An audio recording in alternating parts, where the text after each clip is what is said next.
2026 मायथाइनि मेट्रिक आनजादाव सेथि मासि आवग्रिनो हानाय फरायसाफोरखौ बरायनाय आरो मान बावनाय हाबाफारि लादों। बनरगाव दखरा दुलाराय बर' फरायसा आफादनि बानजायनायाव दिनै 2026 मायथाइनि मेट्रिक आनजादाव बर' बिजोंजों फरायनानै दखरानि सिङाव जौसिन 5थि मासि आवग्रिनो हानाय फरायसाफोरखौ बरायनाय आरो मान बावनाय हाबाफारि लादों। बनरगाव दखरा दुलाराय बर' फरायसा आफादा बोसोरफ्रोमबो मेट्रिक आनजादाव सेथि मासि आवग्रिनो हानाय फरायसाफोरखौ बरायनाय हाबाफारि लाबोगासिनो दं। थिग बेबायदिनो देग्लायबो मागुरमारि गोजौ फरायसालियाव बर' बिजोंजों फरायनानै दखरानि सिङाव जौसिन 5थि मासि आवग्रिनो हानाय फरायसाफोरखौ बरायनाय आरो मान बावनाय हाबाफारि लादों बनरगाव दखरा दुलाराय बर' फरायसा आफादा। बे बरायनाय हाबाफारियावनो बेखेवगिरि आलासि महरै क'क्राझार जिल्ला एबसुनि लोगो आफादगिरि खाम्फा बसुमतारी आरो गाहाय आलासि महरै सोलोंथाइ नेहाथारि सोमावसार बसुमतारीजों लोगोसे गोबां मेलेमजिबि बिथांमोना बाहागो लानायखौ नुनो मोननाय जादों।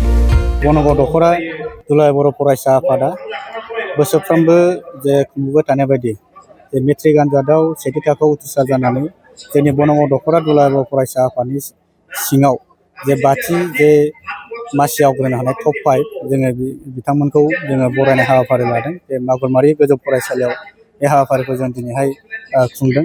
जोङो देग्लाय बोसोराव जोबोद गोजोननाय मोनगोन जे जोंनि बनरगाव दखरा दुलाराय बर' फरायसा आफादाव खुनु बोसोराव जोङो जे 100आव 100 मार्क्स लाखिनो हानाय जोङो फरायसा मोननो थाङाखैमोन। देग्लायहाय जोङो बनरगाव दखरा दुलाराय बर' फरायसा आफादा जे लाइमोन सोरां एकाडेमिनि 2 फरायसा जाय फरायसाफ्रा MIL बर' आयदायाव जौसेयाव जौसे नाम्बार लाखिनो हादों बिथांमोनखौ जोङो जोबोद गोजोननाय मोनदों आरो बिथांमोननि जे 100 मार्क्स लाखिनो हानाया जोंखौ जोबोद थुलुंगानाय होदों आरो फरायसाफोरखौ थुलुंगानाय होदों। दा जोङो बिथांमोननि जे जौसे नाम्बार लाखिनायखौ जोङो जेब्लानो जे रिजाल्ट ओंखारदों अब्लानो जों बिथांमोननि न'आव थांनानै बिथांमोनखौ आर'नाइजों बरायहैनाय जादों आरो दिनैहाय जोङो फिन खनसेबाव बिथांमोनखौ जोङो टप 5आव जे जावगा आवग्रिनो हानायलाय जोङो बरायनाय हाबाफारि बेखौ लानाय जादों।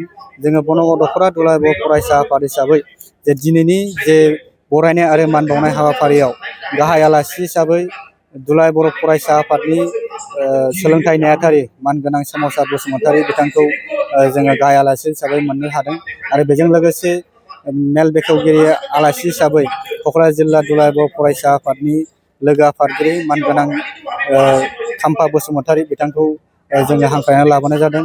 दा जोङो दिनैहाय बनरगाव दखरा दुलाराय बर' फरायसा आफादा जे जोंनि दखरानि सिङाव थानाय जे मोनफ्रोमबो फरायसालिफ्राव जे मेट्रिक फरिखायाव जिरायनाय फरायसाफोरखौ जोङो डाटा खालामनानै लानाय जादों।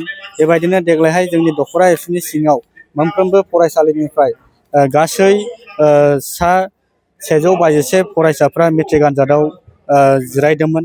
बेनिनो गासै फार्स्ट हिसाबै 131 फरायसाफ्रा उथ्रिसार जानो हादों आरो बेनिनो सा 20 जन फरायसाफ्रा देग्लाय बोसोराव फेल जादों आरो जाय बिथांमोना फेल जादों बिथांमोनखौ जोङो बिथांमोनजों लोगो हमनानै सावरायनो थाखाय जोङो नाजादों आरो बिथांमोना हयथ' कम्पार्टमेन्टेल एग्जाम होफिनदों आरो आसा खालामदों बिथांमोनाबो जे फैबाय थानाय नैबे एग्जामाव मोजाङैनो उथ्रिसार जानो हानानै जे कलेज फरायनो मोनगोन बेखौ आसा खालामनाय थादों।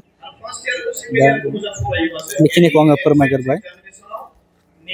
थांनाय बोसोराव पार्सेन्टेज हिसाबै एसे गोबांसिन जोंनि दखरा एबसुनि सिङाव मोननो हादोंमोन, नाथाय देग्लाय बोसोराव जे पार्सेन्टेज लाखिनाय बियो जोबोद खम जादों। थेवब्लाबो जे फार्स्ट डिभिजननि हार बियो खम नङा आरो फार्स्ट जानाय हार बेबो खम नङा, नाथाय जे पार्सेन्टेज जे हाइ मार्क्स लाखिनांगौ बियो एसे देग्लायनि बोसोराव जोबोद खम जादों।